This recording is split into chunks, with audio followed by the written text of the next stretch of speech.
3장 지난번에 찾아보지 못했던 그 카인의 행위에 대한 부분 살펴보겠습니다. 아까 이제 저 성도님께서 오집사님께서 잘 읽어주셔서 다시 한번 정리를 해보고 말씀을 짚어볼 텐데 11절에서 이렇게 시작을 합니다. 우리는 서로 사랑할지니 이는 너희가 처음부터 들은 소식이다. 이 얘기가 여기 처음부터라는 건요. 지난번에도 저희가 이 아르케를 말씀을 드렸는데 이때에도 아포아르케스라고 처음으로부터 분리됐다라는 뜻입니다. 그러면 여기서 말씀드릴 수 있는 이 아르케는 또 어떤 것이냐? 사실은 사람의 생각으로 들어보지 못한 소식이다라는 뜻이 강해요. 그러니까 여기서 처음이라는 단어는 아르케 머리인데 이때 머리는 어떤 머리냐? 그냥 사람들이 일반적으로 들어왔던 소식이라는 거죠. 그런데 처음부터 들은 소식이라는 것을 직역을 해보면 아르케로부터 분리된 소식이다. 머리로부터 분리된 소식, 그거는 익숙하게 들어왔던 인간 생각으로부터 벗어나서 들려오는 복음이다. 이렇게 이해하시면 될 것 같고요. 그러면 이 소식에 대한 내용이 앞에 있잖아요. 우리는 서로 사랑할지니. 근데 일반적으로도 이 얘기는 항상 들어온 거잖아요. 서로 사랑한다라는 얘기는 꼭 기독교가 아니더라도 들어보셨고. 그런데 이게 어떤 의미에서 처음으로부터 분리된 소식이라는 걸까?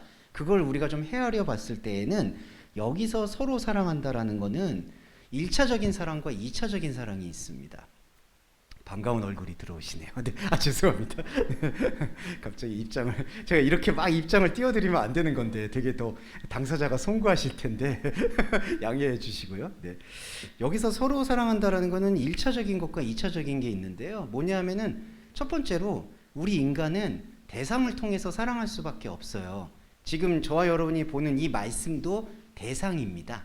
그러니까 이 말씀, 이거 잘 오해하지 말고 들어주셔야 되는데 이 말씀 자체는 요 텍스트라고 하죠. 요 글 자체는 하나님이 아니에요. 이거는 하나님의 뜻이 담겨 있는 글이라고 보시면 돼요. 이 말씀이. 그런데 처음에는 요 대상으로 서로 사랑을 합니다. 그런데 그 사랑하게 되는 요 대상인 말씀 안에 우리가 한 번도 우리 인간의 생각으로는 경험할 수도 없고 만질 수도 없었던 하나님 차원의 뜻이 담겨 있는 게 2차적인 사랑으로 우리를 인도한다고 보시면 돼요. 그래서 여기 3장 11절에 우리는 서로 사랑한다라고 얘기했을 때 이 서로라는 거는 처음에는 대상으로서 말씀을 보는 것이고 두 번째로는 대상으로는 우리는 인간의 관점에서 대상으로서 이 말씀을 받지만 이 말씀 안에 담겨있는 하나님의 뜻은 내가 생각하는, 인간이 생각하는 대상의 생각을 허물고 당신의 생각을 이렇게 주입시키거나 스며들게 만든다. 그거를 이제 구약 성경에서는 기름 부음이라고 표현을 합니다. 예. 그러니까 구약 성경에서 기름 부음은 늘 왕을 세울 때 하는 의식으로 알고 있는데 그것과는 전혀 관계가 없고요. 구약에서의 기름 부음은 사람이 대상으로 처음 알았던 사랑을 뛰어넘게 해서 대상이 아닌 영적인 관계로 만나게 만드는 기름 부음, 스며듦, 그거를 서로 사랑에 농축시켰다라고 생각하시면 될 것 같아요. 그래서 11절을 정리해 보면 처음부터 들은 소식이라는 뜻은 인간의 머리로부터 분리돼서 듣는 유일한 소식이다. 그런데 인간의 머리로부터 분리된 유일한 소식인 서로 사랑은 처음에는 대상으로 반드시 시작을 해야 됩니다. 이게 빠지면 또 영지주의적인 거 되니까요. 대상으로 시작을 했지만 감정으로 시작을 했지만 대상과 감정을 뛰어넘은 하나님의 주권적인 스며듦이 서로 사랑이라는 것 안에 녹여 있다. 그래서 우리는 이렇게 생각하셔야 돼요. 어떤 분들은 이거 우리 의지로 이렇게 예배드리고 하나님 말씀 들으면 이거는 그러면 우리 의지가 발동되는 거 아닙니까? 라고 생각하실 수 있는데 우리 의지라고 생각을 마시고요. 하나님과 함께하는 의지라고 생각하시면 좋겠어요. 그러니까 저와 여러분이 대면이든 비대면이든 계속해서 말씀의 끈을 놓지 않고 가려는 그 의지가 사람 생각이 아닌가라는 질문이 생각되실 수도 있지만 그 모든 것들이 11절에서 말하는 서로 사랑한다는 말씀 안에 담겨 있다. 그러니까 이거는 내 의지냐 하나님 의지냐 이렇게 분리하실 필요가 없다는 것을 먼저 말씀드립니다. 자, 11절이었고요. 그 다음에 12절이 카인같이 하지 말라 이 얘기가 나옵니다. 그리고 그는 악한 자에게 속하여 아우를 죽였다라고 되어 있는데 요거 좀 설명을 드리겠습니다. 카인이 악한 자한테 속했다라고 얘기하는데, 그러면 여기서 악한 자라는 게 어떤 도덕 윤리적인 악함을 얘기하는 거냐? 그렇게 볼 수가 없다는 거죠. 왜냐하면은 여러분 아시겠지만 아담과 하와 다음에 카인과 아벨이 나왔어요. 그러면은 그 관계에서 어떤 도덕 윤리적인 악행이 드러날 수 있는 여지가 없어요. 그러니까 딱 족보가 한 대밖에 없는데, 그러면 카인이 어떤 악한 일을 했느냐가 주목할 만한 포인트인데, 이 악한 일이라는 것은 뭐 마음의 악한 마음이라든지 그런 어떤 성정, 이거를 설명하는 게 아니라 카인이 땅을 바라보고 있는 그 상태 자체가 악이라는 거, 여기에 좀 주목하셔야 될 것 같습니다. 자, 근데 이게 되게 배신이 되는 게, 카인이 땅을 바라보는 행동은요, 인간으로서는 사실상 너무나 당연한 행동인 거예요. 왜냐하면 땅을 일궈서 그 땅을 일군 열매를 통해서 자기가 섬기는 신에게 제물을 바치려는 행동은 이 역사를 다 막론하고 인간이 갖고 있는 그냥 본능이라고 보시면 돼요. 자, 그게 나는 종교가 없으니까 상관없습니다가 아니에요. 가족을 챙기는 것도 다 제사라고 보시면 돼요. 그러면 카인은 땅을 바라보게 되는 거는 우리 모두의 모습이거든요.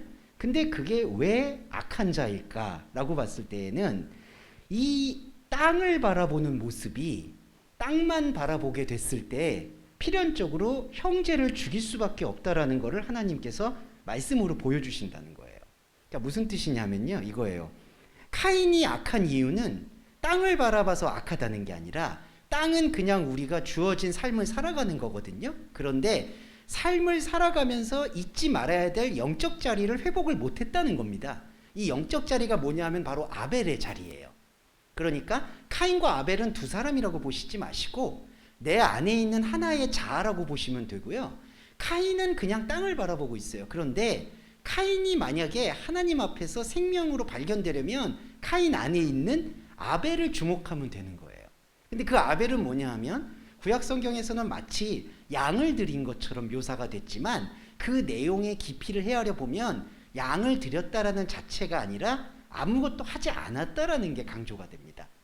아벨이란 이름 자체가 허무함이에요. 그게 뭐냐 하면은, 우리 인생은 땅을 바라보면서 살아가고 가족을 꾸리고 직업을 갖고 이렇게 살아가지만, 이걸 통해서 하나님과 관계를 맺거나 이걸 통해서 제물을 드려서 하나님과 언약이 이루어지는 게 아니었구나라는 사실을 고백하는 그 이른바 고백자인 아벨이 우리 안에 있음을 눈을 뜨는 것, 그게 바로 구원이라는 거죠. 그러니까 그 구원이 이루어지지 않게 되고 그 구원이 흐르지 않게 될 때 어떤 일이 벌어지냐면은, 내 안에 있는 아벨, 내 안에 있는 이 아우라고 번역된 아델포스, 형제를 죽이게 되는 겁니다. 그런데 이 죽인다라는 단어가요, 이게 이제 에스팍센인데, 이게 이제 그 파게라는 단어에서 유래했어요. 이게 어떤 뜻이냐면은 희생 제물을 가진다라는 뜻으로 수렴이 됩니다. 그러니까 아우를 죽였다라는 게 살인으로 많이 묘사가 되잖아요. 근데 우리가 이해하는 이 살인이라는 것은 어떤 극악무도한 범죄잖아요. 그런데 이 성경에서 말하는 아우를 죽였다라는 것은 단순한 어떤 극악무도한 범죄를 얘기하는 게 아니라 종교성을 상징하고 있어요. 아우를 죽임으로써 그 흘린 피로, 땅에 흘린 피로 하나님에게 언약을 유지하려는 율법적인 방식, 그게 바로 아우를 죽인다라는 행동에 담겨 있는 겁니다. 그러니까 이거예요. 자, 제가 인생을 살아가는 데 있어서 늘 저는 이건 먼저 인정을 해야 돼요. 땅을 바라볼 수밖에 없어요. 하늘을 바라본다는 건 거짓말입니다. 그건 그냥 사람의 그냥 희망이에요. 하늘을 바라보는 건 불가능해요. 인간은 혼적자이기 때문에 땅과 더불어 살아가요. 그런데 하나님의 말씀을 듣는 그리스도인은 이 혼적자를 살아가면서 아벨을 발견하면서 진짜 중요한 인간의 종교적이고 율법적인 제사를 비로소 멈출 수가 있는 것을 깨닫게 돼야 돼요. 그게 바로 아벨의 제사예요. 피가 없는 제사, 희생이 없는 제사. 그런데 그 아벨에 대한 말씀의 깨달음이 없으면 이거를 어떻게 활용하냐 하면은, 이 아벨을 죽여서 그 피를 쏟아서 그 피로 하나님에게 나아가려고 한다는 거죠. 그러니까 이게 마치 안타깝게도 이 십자가 복음에 대한 오해로 연결이 되는데, 십자가 복음에서 흘린 예수님의 피로 그 피를 들여서 하나님한테 죄사함을 받는다라고 생각을 한다는 거죠. 근데 그게 왜 오해일까요? 그건 카인의 생각인 거예요. 아, 그러니까 하나님의 아들이 피를 흘려서 그 피로 죄사함을 받았다. 전부 이렇게 알게 되는 경향이 농후하죠. 근데 그게 아니라 예수님에서 십자가에서 피를 흘리신 건 피를 흘린 그 행위가 중요한 게 아니라요. 십자가를 통해서 우리가 아벨을 다 죽이고 있구나. 아벨을 다 희생제물로 드려서 하나님한테 그거를 바치려고 하고 있구나라는 인간의 뿌리 깊은 원죄성을 폭로하는 게 십자가 복음이에요. 그러니까 이게 완전히 케이스가 다르다고 보셔야 돼요. 그러면은 구약의 제사는 왜 드렸습니까? 그거 드리는 게 아니었던 거예요. 아시겠지만 하나님께서 원하시는 제사를 안 드리게 되는 거예요. 그러니까 왜냐하면 여러분 제사의 다 그 귀착점이 뭐죠? 다 연기가 됩니다. 연기가 된다는 거는 우리한테 아벨을 보여주시는 거예요. 그러니까 너희들이 제사를 하기 위해서 잠시 동안 시간을 갖는 건 참 감사한 일입니다. 그런데 그 감사의 시간 동안, 그러니까 우리 말하면 말씀을 보는 시간에 아, 내가 말씀을 이렇게 받고 예배를 이렇게 했고 기도를 이렇게 했으니까 하나님께서 이거를 받아주시겠지, 연락하시겠지, 이 어린 양의 피를 받으시겠지라는 그런 생각을 오히려 내려놓게 하는 게 진짜 예배, 진짜 금식, 진짜 기도가 된다는 거죠. 그래서 여기 보시면 아우를 죽였다라는 이 단어는 하나님은 아우를 죽이지 말라고 하는 거예요. 이 아벨을. 그러니까 아벨의 피를 가지고 언약을 세우지 말라는 겁니다. 그런데 카인이 갖고 있는 안타깝지만 혼적인 선한 마음은 그 종교성이 발동해서 그 피와 어린 양의 희생 제물로 하나님과 관계를 맺으려고 한다는 거예요. 근데 그거를 영단번 제사로 끊어낸 게 히브리서 말씀인데, 근데 이게 이제 여러분 아시겠지만 잘못 적용이 됐죠. 구약의 제사를 인정하고, 근데 구약의 제사는 매번 드려야 되니까 예수님의 피로 그걸 단번에 속어로 말씀돼서 퉁치셨다. 이렇게 적용을 해버리는데, 그러면은 여러분 구원파가 오히려 교리가 맞아요. 더 이상 그럼 예배를 안 드려야 되는 거죠. 왜냐하면은 주일마다 예배 드리면 그건 제사잖아요. 그러면은 예전에 구약에서 했던 제사하고 똑같은 거거든요. 안타깝지만 지금 그 똑같은 제사를 하고 있다라고 보셔야 될 것 같다. 이거는 피할 수 없는 맥락인 것 같아요. 자, 요 부분입니다. 그리고 요 두 번째 문장에 어떤 이유로 죽였느냐라는 단어가 나오는데, 요게 이 질문이잖아요. 어떤 이유로 죽였느냐. 근데 이게 뉘앙스가 뭐냐면요. 어떤 이유를 갖지 않는다라는 뜻이에요.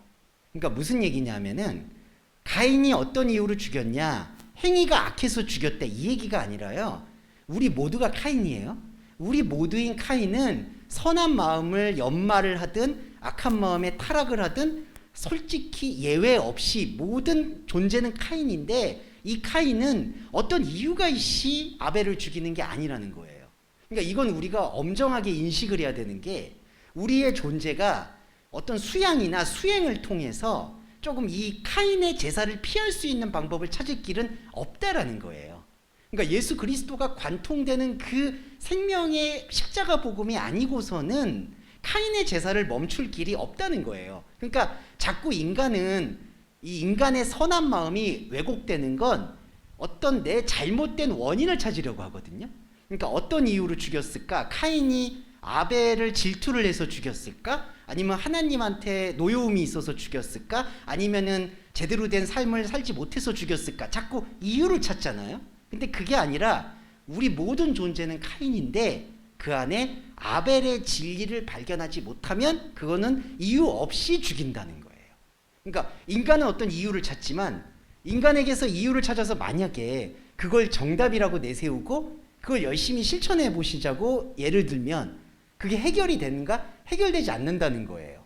아, 그러니까 아벨을 질투한 게 살인의 이유였구나. 그러면 질투를 안 해야지라든지, 아니면 하나님을 제대로 된 방법으로 섬겨야 되겠구나 하는데 그걸 또 아벨의 제사로 또 오해한다든지, 그런 모든 요소가 이유를 찾을 때 나타나는 현상이다. 그래서 카인이 이렇게 자기 종교성으로 제사를 드리는 거는 이유가 없어요. 인간이 갖고 있는 생명을 찾지 못할 때 나타나는 필연적인 현상이다. 그러면 이 필연적인 현상을 벗어날 수 있는 길은 뭐냐? 바로 여기 보시면 아우의 행위는 의롭다. 이게 아벨의 행위인데, 아벨의 행위가 뭐였을까요? 아까도 말씀드렸지만 어린 양을 잡은 건 행위가 아니에요. 그 구약에 보시면 아시겠지만 그 구약 성경에서 어린 양을 잡는다라는 개념은요, 요거 좀 설명드리고 갈게요. 어린 양이라는 개념은 그때 당시에 어떤 용어냐면요, 아예 쓸모 없어서 버려졌다라는 뜻입니다.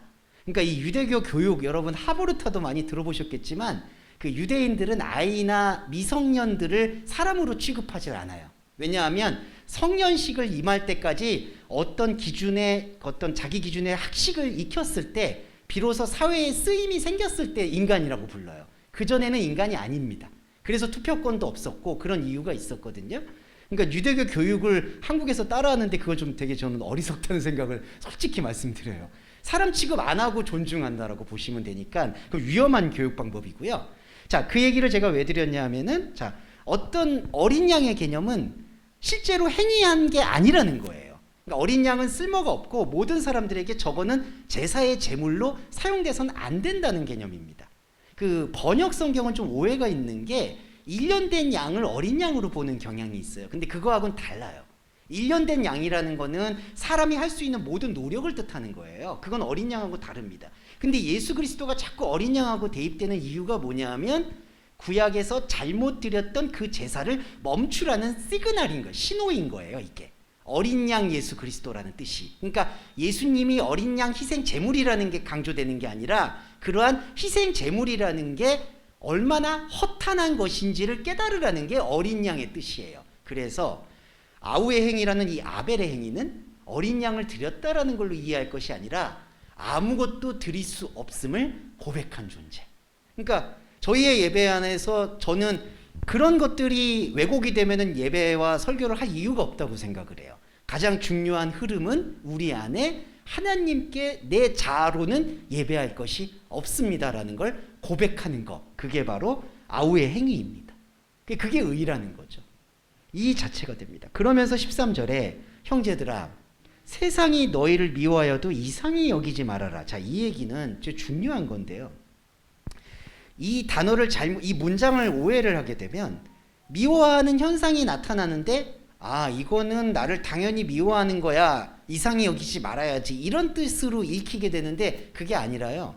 세상이 너희를 미워한다는 것 안에 우리가 포괄적으로 말씀드리면 세상이 여기 사랑하는 것도 포함이 되는 거예요.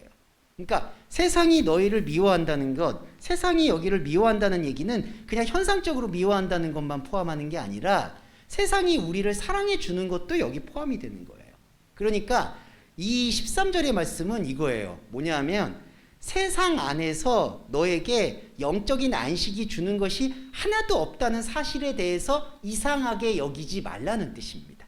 네, 이렇게 해석을 해야 돼요. 그러니까 이거를 현상적으로만 해석을 하게 되면 내가 마치 사회나 현상에서 핍박받는 거를 그리스도인의 핍박으로 오해하는 경우가 있어요. 그거는 그렇지가 않아요. 그거는 내가 살아가면서 상대가 잘못하는 경우도 있고 내가 혹시 실수하는 경우, 그러니까 그리스도의 종교성과는 상관없이 벌어질 수 있는 일들이에요. 예, 이렇게 이해해 주시고, 여기서 세상이 너희를 미워한다는 것은 세상과 관계 맺고 있고 아까 서로 사랑한다라는 지점을 하나님의 사랑의 단계로 넘어가지 않고 계속 대상으로서만 사랑하고 있는 상태 자체가 미움이다라는 거예요. 그러니까 여기서 미움은 노골적으로 미워한다는 것만이 아니라 세상과 관계 맺으면서 세상 안에서 하나님을 찾는 그 행위, 그것 자체가 미움이라는 거예요. 그리고 그 안에는 모든 것이 카인의 제사이기 때문에 하나님이 받으실 수가 없는 거죠. 그 하나님이 받으실 수 없다는 것에 대해서 이상히 여기지 말라는 거예요. 이걸 다 우리가 분연히 쫓아낼 수 있어야 되는 거죠. 떨쳐낼 수 있어야 된다는 걸 여기 13절에서 말하고 있고요. 14절은 또 여기도 중요한 맥락인데 좀 설명드리면, 우리는 형제를 사랑함으로 사망에서 옮겨 생명으로 들어간 줄을 안다라고 되어 있는데, 요거에 대한 의미를 좀 풀어드리면, 여기 제가 원문을 잠깐 적었는데요. 메타 베베카멘 에코투 다나토 에이스 토 조엔입니다. 이게 어떻게 풀이가 되냐? 사망으로부터 나와서 생명으로 옮겨진다라는 건데, 자, 이 메타베베켄을 좀 해석을 해보면 이게 이런 동작이 완전히 이행되는 뜻만 포괄된 게 아니에요. 어떤 의미냐면요, 사망을 경험해서 생명을 알게 되는 이 의미를 좀 유념해 주시면 좋겠어요. 그러니까 사망을 지나가서 생명을 취하는 이 뜻의 본질은 뭐냐 하면, 생명을 아는 사람은 사망을 알 때만이 비로소 생명을 안다라는 개념인 거예요. 그러니까 사망을 지나갔을 때 이 패스오버라는 것도요. 그냥 출애굽기 할 때 우리 가족과 우리 집은 장자는 지켜줬지 개념이 아니라 장자가 죽어 있을 수밖에 없다는 거를 고백한 사람에게 패스오버가 유월절이 일어나는 거거든요. 그러니까 내 생명을 보호하기 위한 게 아니라 이게 생명이라고 우리가 믿고 있었는데 이게 전부 가인의 제사였구나라는 거를 고백할 수 있는 사람이 비로소 생명을 취할 수 있다는 거예요. 그래서 이게 바울의 복음과 동일한 것은 그리스도와 함께 죽고 그리스도와 함께 산다라는 거를 동일시해서 사망을 경험한 이게 다나토스입니다. 이 우리 육적 자의 혼적 자의 다나토스를 경험한 자에게만이 조의 생명이 경험될 수 있다는 것을 강조하는 거예요. 그래서 사망에서 옮겨 생명으로 옮겨갔다는 것은 인간의 욕망은 이렇죠. 내가 사망이었다가 이제 생명으로 옮겼어 이렇게 생각하는 경향인데 이거는 그게 아니라요. 이 두 가지가 나한테 같이 있는 사람이 생명체라는 거예요. 사망과 생명이 동시에 공존하는 상태. 예, 이게 조금 이게 좀 뭐랄까 실감이 잘 안 될 수도 있지만 되게 중요한 부분이라서 말씀을 드렸어요. 사망과 생명이 같이 있는 상태. 그러면 이게 나중에 육의 옷을 벗을 때는 어떤 상태로 이월되는가 이거예요. 이때 사망은 하나님과 다름을 고백하는 고백자하고요. 이때 생명은 내가 하나님과 다름을 고백함으로써 하나님의 생명이 나와 함께 있는 곧 나와 하나님이 요한복음 말씀처럼 하나다라는 사실을 고백할 수 있는 고백자. 그러니까 이 사망과 생명이 육의 옷을 벗으면 그리고 말씀을 듣는 지금도 다 둘 다 고백자라는 거예요. 사망의 고백자는 하나님 없음의 고백자, 생명의 고백자는 하나님과 하나됨의 고백자. 이게 바로 사망에서 생명으로 들어가는 것을 얘기하고 있습니다. 그런데 반대로 사랑하지 아니하는 자는 사망에 머물러 있다라는 뜻인데 사망에 머물러 있다는 뜻은 뭐냐면요. 이거는 반대로 얘기해서도요. 생명에 머물러 있다고 얘기를 해도 똑같아요. 무슨 말씀이냐면은 생명을 이해하고 있는 인간은 사망과 생명을 동시에 가진 존재가 됩니다. 그런데 사망 안에만 머물러 있다 혹은 생명 안에만 머물러 있다는 뜻은요. 그 안에만 머물러 있고 싶어하는 욕망체라는 뜻이에요. 그걸 못 벗어나는 거예요. 솔직히. 그러면 사망 안에 머물러 있다라는 이 뜻은 뭐냐면요. 역설적으로 이 사망에 머물러 있는 존재는 계속해서 생명을 찾는 존재예요. 네, 계속해서 생명이 되고 싶어하는 존재예요. 하나님처럼 되고 싶어하는 거예요. 그런데 말로는 하나님처럼이라고 얘기를 하지 않죠. 우리는 천국 백성이 되기 위해서 하나님의 나라를 가기 위해서 계속해서 애쓰는 거예요. 너무나 안타까운 건 그렇게 애쓰는 애씀이 아까 말씀드렸던 연고 없는 아벨의 살해로 이어진다는 거예요. 그게 살인자가 되는 거예요. 그래서 십계명을 어기게 되는 거예요. 이렇게 됩니다. 그래서 15절에 보시면 그거를 부연 설명한 게 형제를 미워하는 자마다 살인하는 자니. 이 살인이 뭐냐? 자기의 혼적인 선한 의도에도 불구하고 그러니까 생명을 찾아가고 사후에 천국을 가려고 하고 복을 받으려 하고 다른 사람들을 사랑하려는 그 선한 마음이 오히려 카인의 제사에 얽매이게 되어서 살인자가 돼버린다는 거죠. 그러니까 이게 너무 경악스러워야 되는 거예요. 솔직히. 왜냐하면은 정말 죄송한 말이지만 저희가 신앙생활을 경험해 올 때 내 안에 얼마나 많은 십자가에 다시 못 박힘이 있었는가를 발견하는 건 좀 힘들지만 분명히 인식해야 될 필요성이 있습니다. 왜냐하면 우리의 제사가 카인의 제사로 십자가의 복음조차 카인의 제사로 난도질된 것들이 너무나 많아요. 그거는 어쩔 수가 없었던 안타까움이지만 이제는 그거를 깨달아야 된다는 거죠. 여기서 말하는 살인이라는 게 안타깝지만 우리 안에도 충분히 벌어지고 있었던 현상이었구나. 그거를 고백하실 수 있을 때 사망의 고백자가 눈을 뜨는 거예요. 그 다나토스의 사망의 고백자가 눈을 뜨게끔 만들어주신 분이 누굴까요? 십자가 복음이죠. 그렇게 될 때 사망과 생명은 이게 생명나무 안에서 하나가 되는 겁니다. 네, 사망과 생명이. 그래서 사망을 피해서는 안 돼요. 이 다나토스를 피하는 게 아니에요. 그리스도인은 이 다나토스를 인지하고 목격하는 거예요. 그리고 고백을 하는 겁니다. 그럴 때만이 사망과 생명이 한 통합적 지점에서 영생으로 화할 수가 있다. 그런데 그 영생을 잃어버리게 되면은 안타깝지만 나는 살인한 적이 없습니다라고 얘기를 해도 살인자가 되는 것이고 십계명의 모든 그물들에 다 걸리는 거예요. 다른 신을 섬기게 되고 내 이웃의 아내를 탐하게 되고 거짓말하게 되고 부모를 공경하지 못하게 되는 거예요. 네, 이 연쇄 관계를 이해해 주시면 되겠습니다.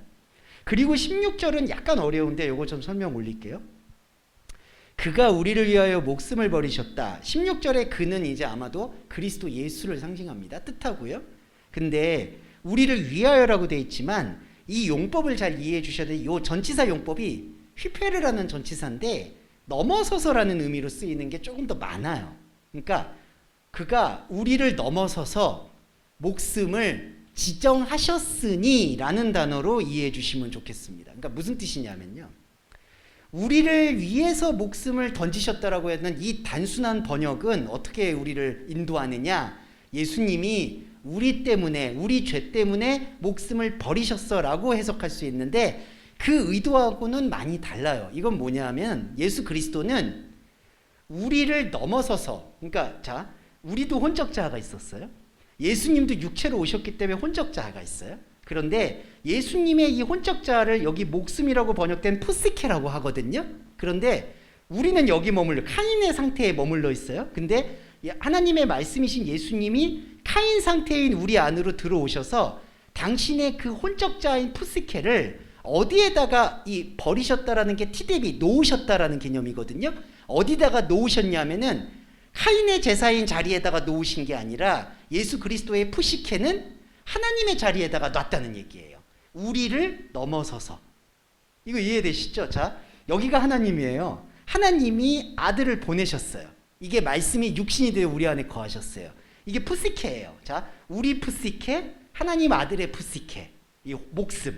근데 이거를 버리셨다는 게 지정했다는 뜻입니다. 어디다가 지정하셨냐면 우리를 넘어서서, 그러니까 여기에다가 지정하신 게 아니라 예수 그리스도의 푸시케는 여기에다, 하나님 영역에다가 지정을 했다는 거예요. 푸시케가 푸시케를. 자, 이게 무슨 뜻이냐? 자, 예수 그리스도는 혼적자와 영적자가 하나인 존재예요. 우리와 완전한 결정적 차이점이 그거죠. 우리는 영적자가 죽어있는 상태에서 혼적자로 존재해요. 그러니까 영적자의 개념을 몰라요.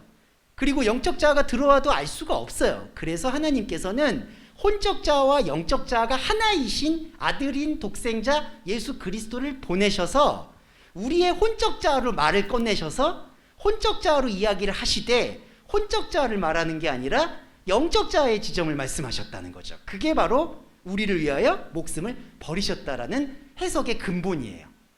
그러니까 1차적으로 여러분의 머릿속과 저의 머릿속에서 지워야 되는 생각은 예수님이 내 자범죄 때문에 오셔서 피를 흘려서 목숨을 버렸다라는 거는 일단 아니고요. 예수님이 오셔서 우리의 혼적자로 말을 건네셔서 우리에게 영적자의 자리를 보여주셨다. 그게 바로 그가 우리를 위하여 목숨을 버리셨다는 뜻이에요. 네. 아이고, 저는 이게 번역의 아쉬움이라고 말하지 않을 수가 없습니다. 넘어서서란 말만 했어도요. 그리고 버렸다는 뜻도 아니잖아요. 이게 동사가 티뎀이라는 단어는 놓았다, 지정했다, 보여주다라는 뜻이거든요. 그러니까 우리를 넘어서서 보여줬다는 뜻이에요. 자, 그래서 우리가 사랑을 안다는 거예요. 그러면 이 사랑이 뭘까요? 이 혼적자 안에서 우리가 디자인하는 사랑이 아니라 혼적자의 말로 들었지만 혼적자를 넘어서서 영적자에서 하나님이 속삭이시는 하나님의 진짜 유일한 소통의 말들이 이 아가페, 사랑이라는 거예요. 그래서 여기 보세요. 우리도 이 사랑을 알았잖아요. 영적자에 제시된 사랑. 그러면 이 사랑을 위해서 우리도 형제들을 넘어서서, 그러면 여기 형제가 무엇이냐? 내 안에 다른 나가 되는 거예요. 네. 자, 지금 말씀을 듣고 있는 저와 여러분은 예수 그리스도를 통해서 예수 그리스도가 말씀하시는 혼적자로 말씀하셨던 영적자, 그걸 본 거예요. 그러면 본다는 건요, 거기로 같이 간다는 뜻이에요. 우리도. 근데 우리에게는 말씀드렸지만 수많은 다른 나들이 있죠. 이게 바로 이웃사랑의 의무예요. 여기에 있는 나도 있지만 또 여전히 혼적자에 묶여있는 내가 있어요. 이 내가 영적 자아가 영적 자를 알지 못하는 나한테 끊임없이 들려주는 거예요. 그래서 들려줘서 여기 영적 자를 몰랐던 형제를 다시 넘겨서 이쪽으로 목숨을 지정해 주는 것이 너무나 당연하다. 반드시 해야 된다라고 얘기를 하시는 거예요. 우리도 형제들을 위하여 목숨을 버리는 것이 마땅하니라. 그러면 우리가 주목해야 될 신앙 활동, 말씀 신앙은 뭐냐? 이거를 액면 그대로 받아들이는 거를 일단 끊어야 돼요. 형제를 위하여 목숨을 버린다. 이제 그런 마음가짐의 부담을 죄송한데 일단 내려놓으셔야 돼요. 이게 뭐 편하라고 말씀드리는 게 아니라 솔직히 죄송한데 오히려 이거는 그냥 인간적으로 받아들이는 게 편할 수 있어요. 그냥 아 그래 하나님 사랑이 위대하시니까 우리도 형제를 위해서 목숨을 버리려고 노력하는 게 당연해. 그렇게 해석하는 게 편할 수 있어요. 하지만 그건 복음의 본질이 아니기 때문에 일단 복음은 그 얘기와 상관이 없다라고 보셔야 돼요. 형제를 위해서 목숨 던진다 아니다 이런 생각을 버리시고 여기는 뭐냐? 내 안에 여전히 복음과 관계 맺지 못하고 있는 다른 나들에게 하나님의 복음을 전달해 주는 일에 있어서 매 순간 계속해서 나나토스 사망과 조의 생명을 공존하고 고백할 수 있는 고백의 예배를 계속 드리실 수 있는 게 마땅한 성도의 의무다. 이렇게 보시면 되겠습니다. 자, 그래서 3장에서 카인의 행위는 인간의 어떤 도덕 윤리적이나 감정적인 살인과 상관이 없다. 우리 안에 아벨을 찾지 못하면 우리는 영원히 카인일 수밖에 없다는 것을 우리는 명심해야 될 것 같고요.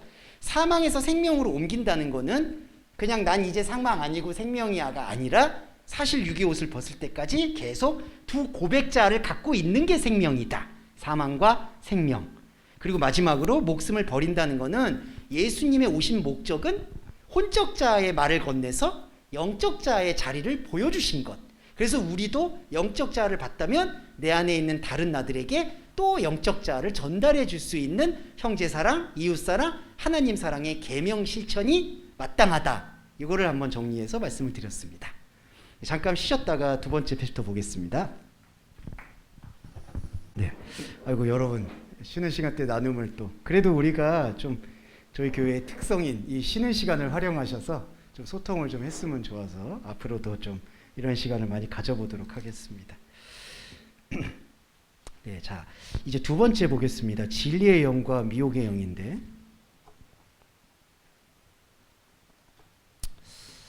네, 오늘은 아마 시간이 죄송하지만 12시 한 15분 정도까지만 활용해 주시면 감사하겠습니다.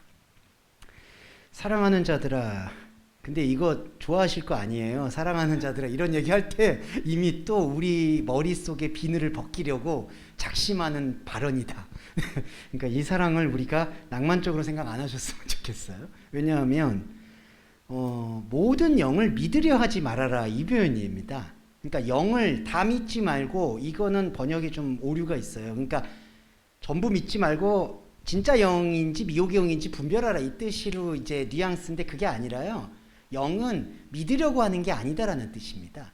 되게 역설적이죠. 왜냐하면요.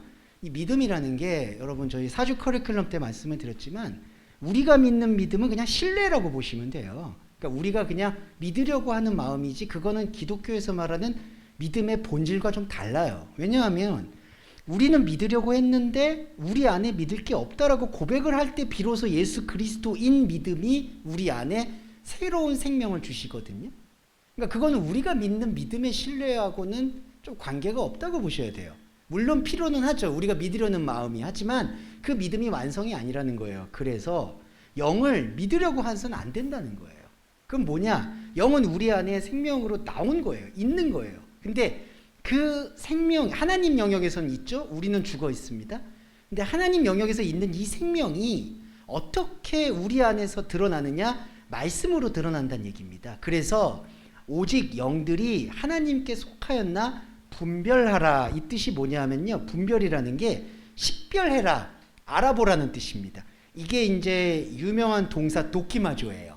많이 들어보셨을 텐데 도키마조해라 이런 표현인데 이게 뭐냐? 영은 드러나야 되는 거예요. 어떻게 드러나느냐? 아까도 그 예수님의 혼적 자를 통해서 영적 자가 드러났듯이 예수님의 말씀을 통해서 영이 드러나도록 지금 저와 여러분이 하는 예배가 바로 그거예요. 그게 바로 도키마조 하는 거예요. 네. 이 예배 이상도 이하도 없어요. 그게 아벨의 제사이기도 하고요. 그러니까 내 안에 하나님의 말씀으로 영이 함께하고 있구나라는 거를 이렇게 인지한다, 이해하는 것, 그것이 바로 분별이라는 뜻입니다. 그런데 그 분별에 머무르지 아니하고 그 분별 이상이나 이하의 행위에 집중하는 것, 그게 뭐죠? 행위예요. 율법적인 거나 아니면은 아까도 십자가의 피를 오해해서 계속 어떤 죄사함에 대한 갈망을 가지거나 그런 신앙들 생활을 유지하는 게 바로 여기 보시면 거짓 선지자예요. 그런데 이 거짓 선지자의 특징이 되게 중요한 걸 말씀드리면, 세상에 나왔습니다라고 번역이 되어 있으니까 세상에 등장했다라고 해석을 하는데 그게 아니라요, 많은 거짓 선지자들은 세상 밖으로 나가려고 한다라는 게 요 직역하면은 정확한 표현입니다. 그러니까 많은 거짓 선지자들은 사람들을 현혹해서 세상 밖으로 끌고 나가려고 한다는 거예요. 근데 여러분, 세상은 나오고 들어오고 관계가 아닙니다. 그냥 우리는 아까 카인의 제사도 말씀을 드렸지만 여전히 카인의 제사가 있다고 보셔야 돼요. 근데 그리스도인의 결정적인 생명의 발견은 카인의 제사 안으로 하나님께 영광 돌릴 것이 없다라는 걸 고백하는 고백자인 아벨이 발견된 거예요. 네. 그래서 카인과 아벨도 공존이에요. 되게 어려운 주제지만 좀 묵상해 주시면 감사하겠어요. 카인과 아벨이 사망과 생명이거든요. 그래서 나는 카인의 제사를 계속 드리고 있는데, 예전에는 카인의 제사 안에서 영생을 찾으려 했다면 이제는 카인의 제사, 곧 인생으로서는 하나님과 만날 것이 없다는 것을 끊임없이 발견해 나가는 거죠. 그러면 그러한 신앙생활에서는 우리가 흔히 말하는 세속적이다 아니면은 신성하다 이런 구분은 없어지는 겁니다. 그런데 많은 거짓 선지자들은 그게 아니라 이거는 세속적이야, 이거는 영적이야 라고 나누어서 세속적인 것으로부터 나오는 것을 하나님의 열매라고 본다는 거죠. 그게 바로 많은 거짓 선지자는 세상을 데리고 나오려고 한다, 이 표현으로 보시면 될 것 같아요. 그래서 이러한 분별을 통해서 우리는 하나님의 영을 알 거다, 이렇게 표현합니다. 그러면서 그 다음 게 등장하는데, 예수 그리스도께서 육체로 오신 것을 시인하는 영마다인데 이거 좀 설명을 드릴게요. 자, 예수 그리스도가 육체 안이라고 표현되고요. 일단 육체 안, 그리고 오신 것이라고 번역됐지만 이거는 컴하고 고가 같이 있어요. 그러니까 에르코마이라는 동사인데 육체 안에서 오고 가고 있는 것, 그러니까 예수 그리스도는 우리 육체 안에서 오고 간다라는 뜻이에요. 이게 약간 어렵지만 설명을 드릴게요. 이게 어떤 의미냐면요, 이때 예수 그리스도의 육체가 뭐냐, 예수 그리스도는 아까 영과 혼이 통합되어 있는 존재예요. 그래서 예수 그리스도가 육체 안에 있다는 얘기는요, 예수 그리스도가 하나님의 자리와 우리의 자리, 하나님과 다른 자리를 동시에 제시해 준다라는 뜻이 있어요. 그러니까 예수 그리스도의 육체는 어떤 개념이냐면은, 자, 하나님은 육체가 없으시잖아요. 육체가 없는 하나님의 자리도 예수님은 계시고, 육체가 있는, 곧 현상적으로 하나님과 다른 거, 우리도 그러잖아요. 하나님과 다름의 자리에도 예수님은 계신 거예요. 그래서 오고 간다라는 표현이 여기에서 성립이 되는 거예요.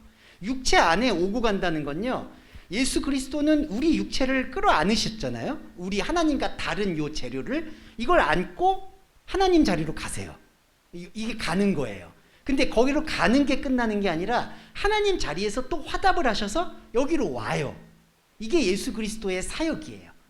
예, 이해되시죠? 그러니까 예수님이 그 계시록에서 하나님의 우편 보좌에 앉았다는 얘기는, 우편이라는 뜻이 활동한다는 뜻이에요. 오고 가고 오르고 내리고.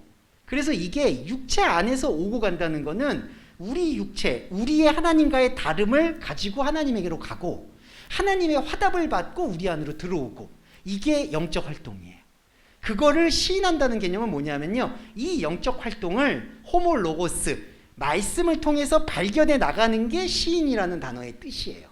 네, 그러니까 보세요. 예수 그리스도께서 육체 안에서 하나님과 우리 사이를 오고 가는 것에 대해서 말씀과 같은 것을 말하게 되는 영은 하나님에게 속했다. 그러면 시인하는 영이 어디에 있을까요? 바로 우리라는 거죠. 네, 왜냐하면 지금 저와 여러분이 이 크로노스의 시간에서 예수 그리스도의 육체의 오고 감이라는 것에 대해서 지금 지성과 의미로 이거를 인지하셨죠? 그러면 이게 바로 이 시인의 첫 단계인 거예요. 호몰로고스. 왜냐하면 저희는 이제 말씀과 같은 것을 말하기 시작하는 거예요.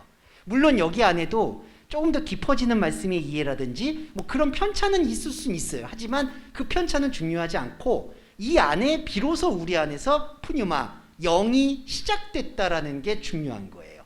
예수 그리스도께서 육체 안에서 오고 가는 것을 말씀과 같이 표현할 수 있는 상태가 곧 영이다. 그러면 저와 여러분이 영이고 하나님에게 속한 자라는 거죠. 이거 외에는 다른 것으로 어떤 이렇게 위로를 받을 수 있는 용어는 전 없다고 생각해요. 그리고 또 하나, 이거에 대해서 2절에 대해서 꼭 그거를 많이 강조를 하세요. 예수님이 유령처럼 오신 게 아니라 2000년 전에 육체로 오셨다.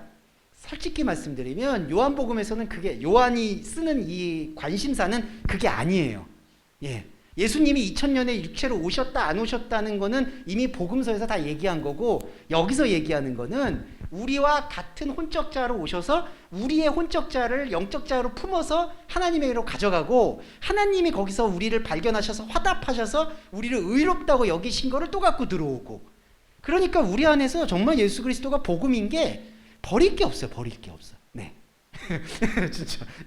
그러니까 저는 예전에 고백드리면 인생이 허무하다는 것이 그렇게 견디기가 어려워요. 제가 아마 마음에 욕심이 가득해서 그래요. 뭔가 이루고 싶고 또 하나님한테 영광 돌리고 싶고, 선한 마음이죠, 솔직히. 그리고 하나님이 나한테 주신 은혜가 감사해서 지금도 그 감사함은 있지만, 진짜 감사하려면은 그 마음 속에 이 인생이 절대적으로 허무하다는 것, 감정적인 허무가 아니라 아무것도 하나님께 드릴 게 없다는 것을 오히려 투명하게 아는 게 더 중요한 것 같더라고요.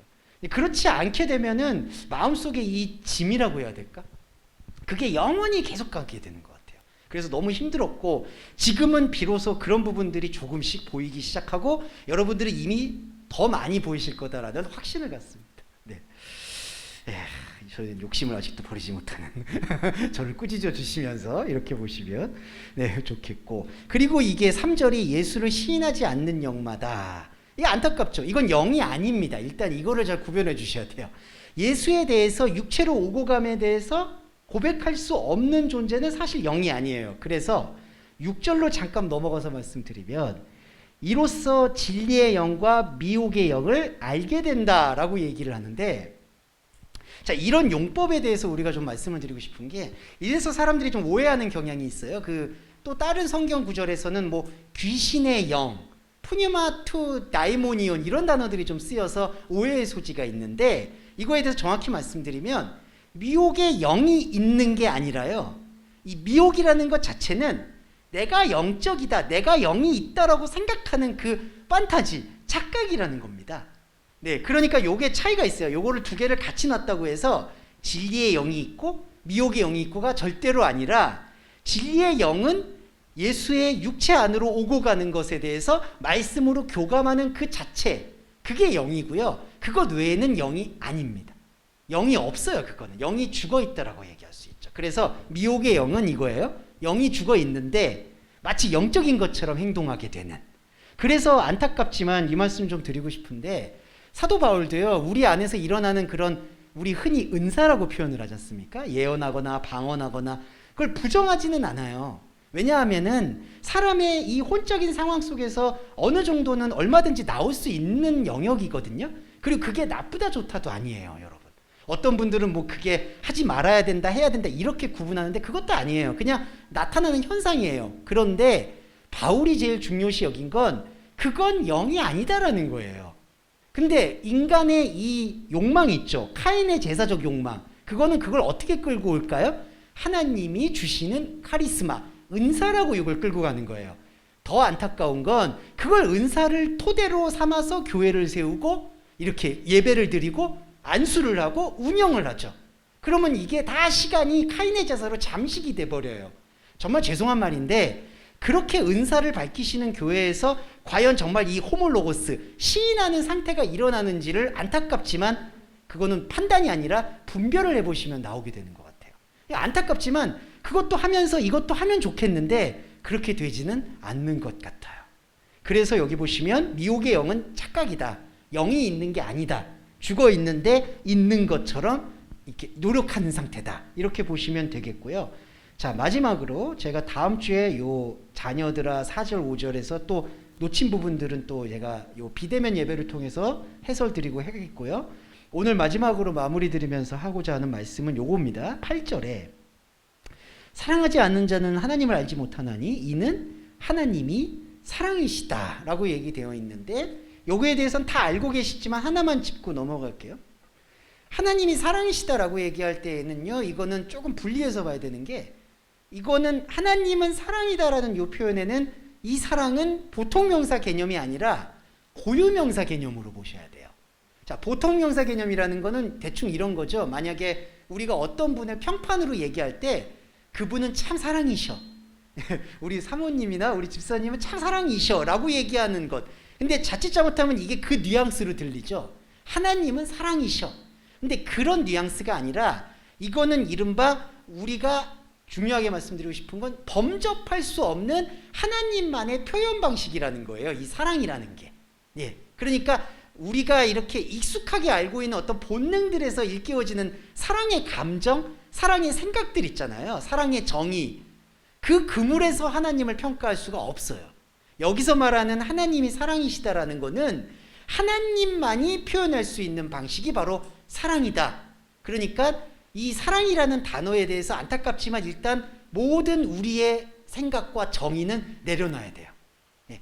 하나님의 사랑. 그러면 하나님의 사랑의 방식은 뭘 통해서 우리한테 드러났느냐? 이게 바로 그리스도론인데, 요것만 말씀드릴게요. 하나님의 사랑의 방식은 일단 제일 기본 명제가 언약인데, 하나님의 언약은 뭐냐 하면은 하나님은 우리를 왜 창조하셨을까? 그건데 당신과 다르지만 하나인 존재와 교제하고 싶은 것, 그거 딱 하나라고 보시면 될 것 같아요. 그러니까 이 성경의 모든 주제는 하나님이 당신과 다르지만, 그러니까 다르다는 걸 아는 대상, 그런데 하나인 거. 그러니까 우리가 그리스도인으로서의 중요한 정체성은 우리가 이제 원어 공부하시는 분들 안에서도 이런 게 많이 있죠. 우리가 신이 된다, 말씀을 받으면 하나님이 된다라고 얘기하는데, 그것도 일면 맞을 수 있겠지만 반쪽밖에 맞지 않다고 얘기 드릴 수 없는 것은, 왜냐하면 우리가 하나님과의 언약이 회복되는 건 우리가 하나님과 다르다는 사실을 끊임없이 인지하는 것, 심지어 유기옷을 벗고 나서도 완전한 영체가 되어서도 그걸 인지한다는 것, 하나님이 바로 그런 존재를 찾는다는 거예요. 그리고 그게 언약이에요. 그러니까 왜 근데 이렇게 복잡하게 하셨는지는 그거는 우리가 유기옷을 벗고 나가서 물어볼 문제고, 그러니까 하나님이 굳이 왜 우리가 그렇게 필요한지는 물어봐야 되는 거고, 그거는 이제 유기옷을 벗었을 때 영역이고, 지금 저희한테 주어졌을 때 하나님 사랑의 방식은 바로 다르지만 하나다. 네. 그래서 우리가 그걸 그리스도론이라고 얘기하는데, 성경에 나오는 모든 방식은 바로 그러한 의미로 쓰여져 있다. 그걸 우리가 짚어나가고 찾아나가고 마음에 새길 때 비로소 카인의 제사로 인해서 죽일 수밖에 없었던 존재가 아벨의 제사로 인해서 비로소 곧 십자가 복음으로 인해서 하나님과 다르지만 하나인 상태를 유지할 수 있게 되는 거죠. 네, 이 부분에 대한 이 말씀을 요한일서에서 저는 상당히 되게 탁월하게 다뤘다라고 생각을 듭니다. 바울의 또 매력도 있지만 요한복음은 그런 사람의 흐름, 이런 것들을 되게 탁월하게 짚은 것 같아서 감사한 마음을 갖게 되는 것 같아요. 네. 자, 이 마음을 오늘 조금 생각하고 정리하시는 개념에서 정리의 기도와 주기도문으로 예배 마무리하겠습니다. 사랑하는 주님, 당신의 사랑으로 우리는 일깨워졌습니다. 하지만 솔직히 어렵습니다. 당신의 사랑이라는 것이 우리가 규정하고 우리가 정의했던 곧 인간의 안목과 생각 속에서 잡히는 것이 아니었으므로, 그리고 앞으로도 그럴 것이므로 우리는 당신의 사랑을 알지 못한다고 말하는 게 솔직히 더 정확한 고백일 것입니다. 그러나 주님, 예수 그리스도의 육체의 오고 가심으로 인해서 오늘도 그리고 앞으로도 우리는 영적 예배를 계속 드리게 될 수밖에 없음을 또한 기쁨으로 고백합니다. 이 영적 예배의 고리가 우리 동서말씀교회 지체 여러분들의 머리와 마음과 심장에서 절대로 끊어지지 않도록 지켜주시기를 간절히 소원합니다. 인간의 소원이 있다면 바로 그것 하나일 것입니다. 말씀을 바로 알고 말씀을 마음에 새기고 그 말씀으로 하나님과 함께 영원히 같이 가는 것을 우리의 고백이고 기쁨임을 또한 엄숙히 고백합니다. 사랑하는 주님, 하지만 이 영적 예배와 고백을 지속하기에 우리의 카인의 삶은 녹록치가 않습니다. 경제적인 어려움, 관계의 어려움, 그리고 건강의 어려움들이 우리의 발목을 붙잡을 때가 너무나 많습니다. 우리는 그런 면에서 약함을 고백합니다. 하나님, 도와주시기를 간절히 구하는 것은 우리가 하나님 말씀을 더 잘 새길 수 있도록 주위의 환경, 관계, 건강, 그리고 물질적인 경제적 부분을 평탄하게 해주시기를 간절히 바랍니다. 이 배려의 기도를 통해서 우리 동서말씀교회 지체 여러분들께서 이 요동치는 카인의 삶 속에서 하나님을 잃어버리지 않고 그 표대를 잘 붙잡고 갈 수 있도록 다스려 주시고 케어해 주시기를 또한 간절히 소원합니다. 하나님께서 인도하시는 모든 삶에 하나님의 말씀의 평탄함이 함께하기를 간절히 소원하며 예수 그리스도의 이름으로 기도드립니다. 아멘. 주기도문 함께하겠습니다. 하늘에 계신 우리 아버지여, 이름이 거룩히 여김을 받으시오며 나라에 임하옵시며 뜻이 하늘에서 이룬 것 같이 땅에서도 이루어지이다. 오늘날 우리에게 일용할 양식을 주옵시고 우리가 우리에게 죄 지은 자를 사하여 준 것 같이 우리의 죄를 사하여 주옵시고 우리를 시험에 들게 하지 마옵시며 다만 악에서 구하옵소서. 대개 나라와 권세와 영광이 아버지께 영원히 있사옵나이다. 아멘.